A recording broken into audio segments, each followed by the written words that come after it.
The Telltale Eye. When I was born with a condition that rendered my right eye blind. It could have been avoided, but only if the condition was figured out right away. As an infant, the blood vessels in the eye became unstable, and eventually it had to be amputated. I was okay with the eye patch. Call me crazy, but I even kinda liked it. The thing made me look tough as I grew up, and I couldn't help but tell a different story every time someone asked about it. Sometimes I said it was a dog attack that I barely fought off, or an injury from climbing a dangerous hiking trail. Everyone knew I was born with it, but still, the stories were really fun to make up. I eventually moved on to high school and reached the ripe, mature age of 16. Everyone I knew was eager to drive, and I was even more eager to hitch rides with them. But that year kinda held some bitterness for me. Since I was blind on my right side, driving was difficult. Too difficult. The first time I damaged my parents' car, they understood. But the next time, and the next time, and the next time, and the next, they got sick of it. I got sick of it. It was then that I accepted the fact that I would never really be able to drive. I guess it was my 17th birthday when it really hit me. My crush had wanted to meet me and his friends at the movie theater that night, but when he asked for me to pick him up, I had to refuse. I choked out the explanation, but by the time I had managed to say everything, he had already hung up the phone in irritation. I think I cried really hard that night. Stuff only got more difficult from then on. People began to make fun of the patch once they heard what had happened. Classmates refused to give me rides anymore, and soon I had lost nearly everyone I had considered a friend. It was no less than a complete heartbreak, all in a single year. It was around Thanksgiving when my mom got the call from our eye doctor. They saw me every 6 months to make sure everything was healthy, but this time the call was different. The instant my mom hung up the phone, she nearly scooped me up in what I could only describe as pure ecstasy. She said that they found someone. They found a donatable eye. The months passed on into Christmas, blurred by preparation, prescriptions, and constant appointments to talk about what the surgery process would be like and what we would expect. They said that the DNA of the eye was nearly a perfect match, and although they had a cautious optimism for me to regain my full sight, they didn't fail to remind me over and over again on how likely the procedure would fail. Still, I didn't mind spending my Christmas break in the hospital, believe it or not. It was one final week of prep, followed by the big day. I took off my patch for the last time, its leather rubbed from countless stickers and decorations. I'd miss it. And then I went under. I woke up with cloth wadded around my head so tightly that it almost hurt. Barely conscious, but slightly aware, I looked around the room in my blurry vision. It took hours for my vision to focus. Then even longer for the doctor to muster up this courage to tell me. Ever since, I never quite enjoyed the Christmas songs that played in the hospitals. It was February before we knew it, though. Life was as normal as it could be for me, including the awkward feeling I would get in my chest in the Valentine's season. I hated the idea of dating or getting a boy in the month of February. It seemed fake.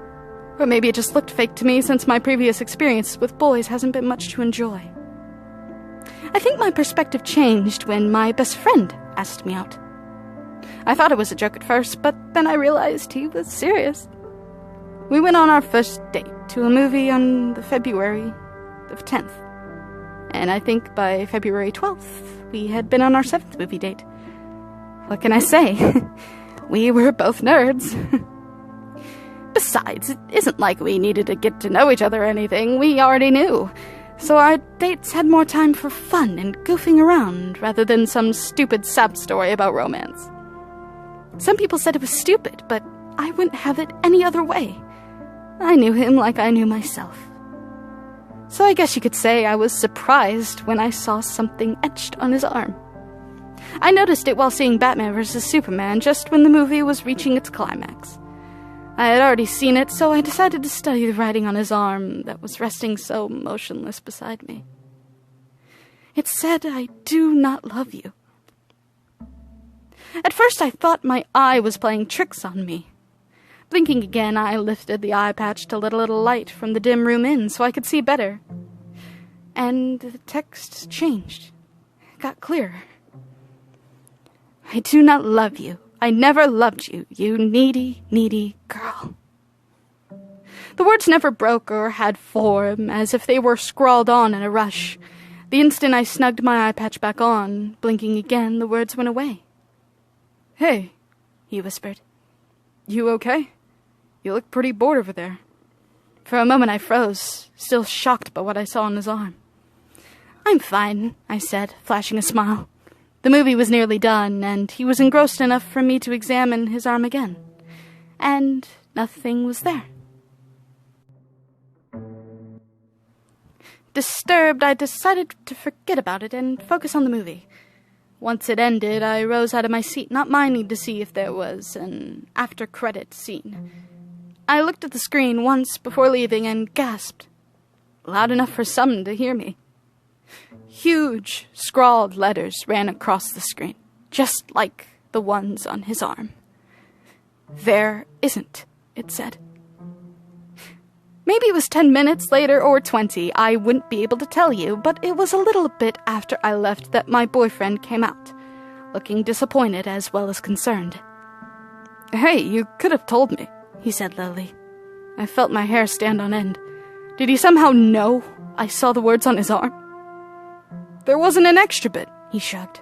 "Those were long credits," he chuckled, offering me an arm as we walked out. I let my worry dissolve into the usual warmness. I breathed in and out, trying to relax. But then I saw it again. It said, "He is cheating on you." I broke away from his arm as a huge pit formed in my stomach.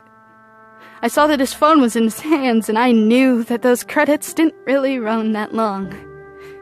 No way. I tried to rationalize that thought away. He could have just been checking his phone, not texting someone else. But his phone vibrated. The screen lit up with the name before he could hide it away. Those words I saw, they told the truth. It's May now. The end of school. I don't mind that I haven't had a relationship since my last. My friend is gone. My relationship is gone. And I don't really mind.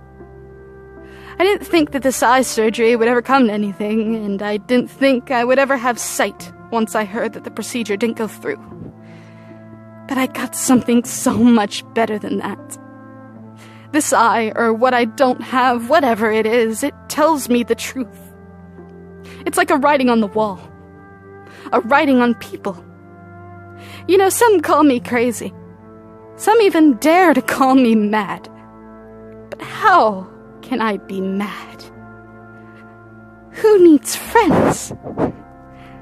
Who needs friends when you know everything?